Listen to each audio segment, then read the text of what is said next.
Welcome to the Prop Market. I'm your host, the Prop King, and today I have my 2024 college football Week 1 prop picks and two great best bets for you. So I have two over/under totals that I will get to towards the end. But first, I'm going to get to my 8 prop picks that I have. Really good player prop picks that is going to make us a lot of money this week. I'm super excited to get this first week done. Full slate of games. A lot of research has been done. A lot of things have been conducted, and I really am excited to win some money for you and for myself this week. I want to tell you guys a little bit more about what we do here in the prop market. So you'll see some emojis. 3 emojis mean I'm very confident in the pick. 2 emojis mean I'm still confident in the pick. 1 emoji means I'm confident with the pick. So any pick that I share with you, I'm confident and I have done the research and I'm picking them myself. So that just kind of lets you know if you win, I win, we all win together. So with all that being said, let's go ahead and get to my picks. I have my first pick for you, Cam Ward from the Miami Hurricanes. Okay, 3 prop king emojis for him. Very confident, very, very confident in this pick. 2023 passing yards was at 311. Projected passing yards is 275. Now with Cam Ward, he's a transfer 2 times. He transferred from Incarnate Word, where he was the player of the year in that conference. He also went to Washington State, and now he's at University of Miami. Now, University of Miami has a lot of talent. The one thing they were missing was a quarterback, and here he is. They have a 1,000-yard receiver coming back in Restrepo. They have a 800-yard receiver in George coming back, and they have another 800-yard receiver that transferred in from University of Houston, Brown. So 3 really good wide receivers, a really good tight end as well. The over/under total is set at 54, which is a lot of points. And I feel Florida defense does struggle. Even though they're returning 6 out of 11 guys, last year they were ranked 75th in defensive proficiency. Their strong suit on their defense is their defensive line. Their weakness is their secondary. I see a lot of big plays coming for the Miami Hurricanes with their great receivers and Cam Ward able to get them the ball. Also, a really good offensive line, so that pressure should not affect him too much. Like I said, the defensive secondary is the question mark for the Florida Gators. With all that being said, I like his over 256 passing yards. Now, this line has moved, but I still like it. You look at the projected passing yard, I still like the number. Next guy is Donovan Smith from the University of Houston. So this guy is a projected first round pick or second round pick around there. So a guy with a lot of talent, also a lot of experience. The over and under set at 54. His pass plus rush yards is 268, average last year. And his projected for this game, I have him at 284. Okay, so I do see him getting a lot of opportunity here versus UNLV, who is not a great defensive team. Okay, and their number one issue on defense is their secondary. I see receivers running free for University of Houston, even though that's not their strong suit. Another thing I want to throw in, Donovan Smith has had some really good games on the ground. So he ran for 57 yards versus Rice, 66 versus Baylor, 88 versus Cincy. If we get any of those numbers, we're going to be pretty good. One thing that all those teams have in common is they have really bad defenses. So he runs the ball more on bad defenses. So I really like this total right here. UNLV, like I said, will struggle in the secondary. I feel like Donovan Smith will get to 272 pass rush yards. 1 prop king emoji only because he's been extremely inconsistent during his career. Next guy, Cade Klubnik from Clemson. He is facing the number 1 defense in the nation, so a lot of people are like, what are you doing picking him? Well, 2023 passing yards was at 218. His projected passing yards is 202. So when you see the number, you'll understand more why I'm picking this guy. Georgia will not allow Clemson to run the football. They have too many good linebackers, too many good in the D line. They're too strong in the trenches to allow a bunch of running happening. So what I see is Clemson having to throw the football. The receivers are improved. They dropped more passes than anyone in the nation almost last year. So I see Cade is not as bad as he seemed last year. He did a lot of work this summer. He's a former 5-star, so you know the talent is there. I see the training wheels coming off this game. this year in general. It's his junior year. It's time to step up and make plays. And I feel like with this game, also, Georgia will be scoring. And Clemson, I'm projecting to be behind. With that being said, I think they're going to have to throw the ball a lot more to kind of catch up. So I see empty yards for Cade Klubnik, which means yards that don't really count towards winning, but just count because he needs them. So I like the over 190 passing yards. I love that number. As long as it stays there, I definitely love it. Next guy is Carson Beck, Georgia. So they're going against Clemson. Something very similar. Clemson has a very good interior, good trenches, and Georgia has no running back room at all. They running back room has been depleted due to injury, due to suspension. So what that means is Carson Beck is going to have a lot more on his shoulders, a lot more opportunity. Team total set at 31, so people are still expecting him to score a lot.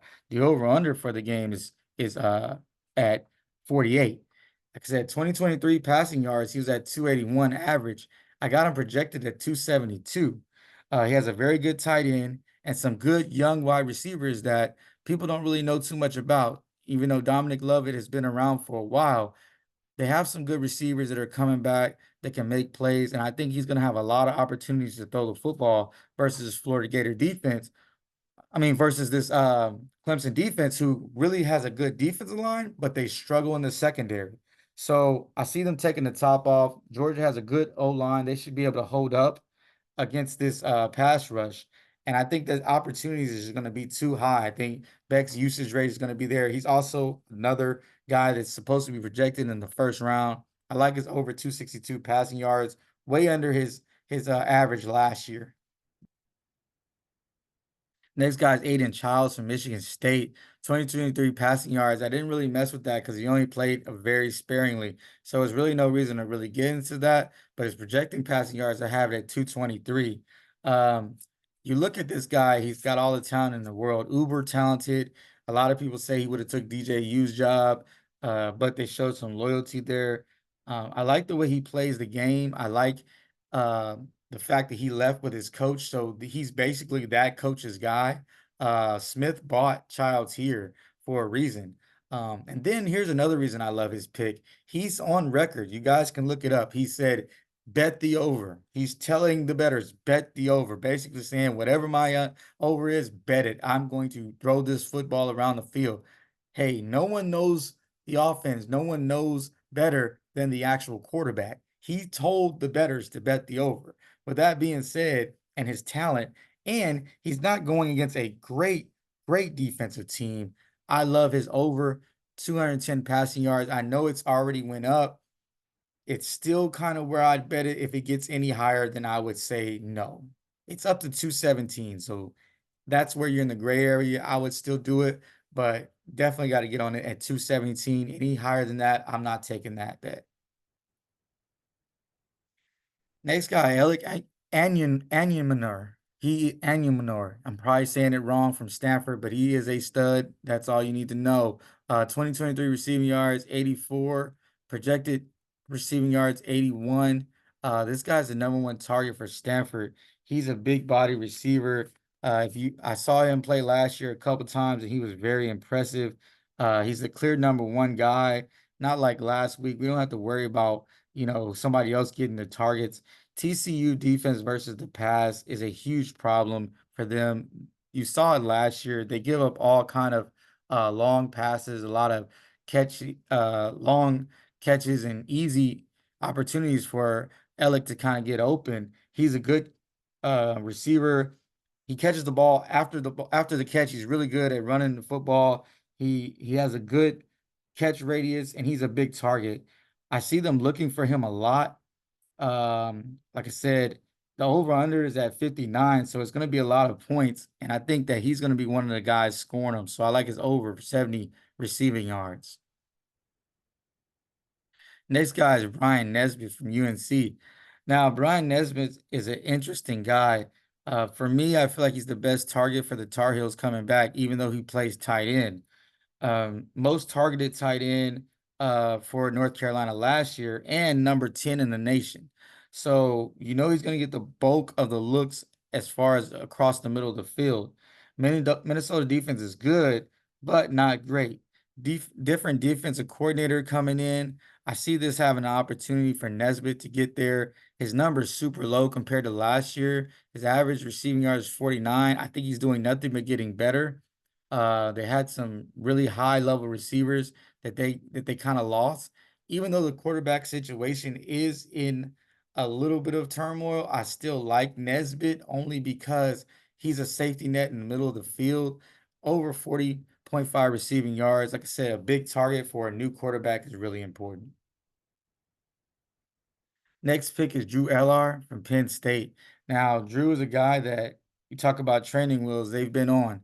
Uh, Average passing attempt was about 6 yards last year. I see them opening it up more with a different offensive coordinator who wants to get out there and throw the football a lot more. Even though he has two really good running backs, I still see an opportunity for this guy to get out there and kind of, like I said, take the training wheels off. 2023, he got 202 passing yard average. I got him projected at 225 this year. His number is not really high, even though he's super talented, very highly recruited out of high school. Um, West Virginia weakness is in the secondary, and I think he'll be able to exploit that. Although West Virginia is always good versus the run. So yeah, they're going to try to stop the run. That's if I'm West Virginia defense, I'm thinking I got to stop these two really good running backs who are going to try to run it down my throat. I'm going to make Drew Aller beat me. And if that's the case, that's really good for us. He does have a talented group of wide receivers as well, with Fleming, who transferred in from Ohio State, who I really like, and Warren, the tight end. I think he's going to open it up more this week. I like this over 210 passing yards. One prop king emoji because I'm not sure. Once again, he's been inconsistent and he hasn't really let it fly. But I feel like this game will finally be the time they let him open it up a little bit. We're going to look at my two game picks. So I have UNLV versus Houston over 54.5. I love this because you got two really um, bad defenses going against each other. That's always recipe for an over. With UNLV playing so fast, I think there'll be a lot of opportunities to score points for both teams. I feel maybe Houston with Smith, he'll be a little bit more reckless trying to keep up with his team. And maybe we have some turnovers. I like this number. It was at 58. It came down to 54, so we're grabbing it really good. So I like 2 units on that. I like UNLV versus Houston over 54.5. My other team I like Miami versus Florida over 54. I got 1 unit on that. Like I said, Florida has shown that they will have busted coverages left and right. You got three really good receivers from Miami. I think they're going to take advantage. And Florida is a lot better in offense than people believe. And Miami is not going to be as good as people probably think. So with that being said, I like the over 54 on the receiving, over at 54 on the points because even if it's raining, I still see an opportunity where both of these defenses give up huge plays in the secondary. And I mean quick big plays, not slow, take you down the field plays.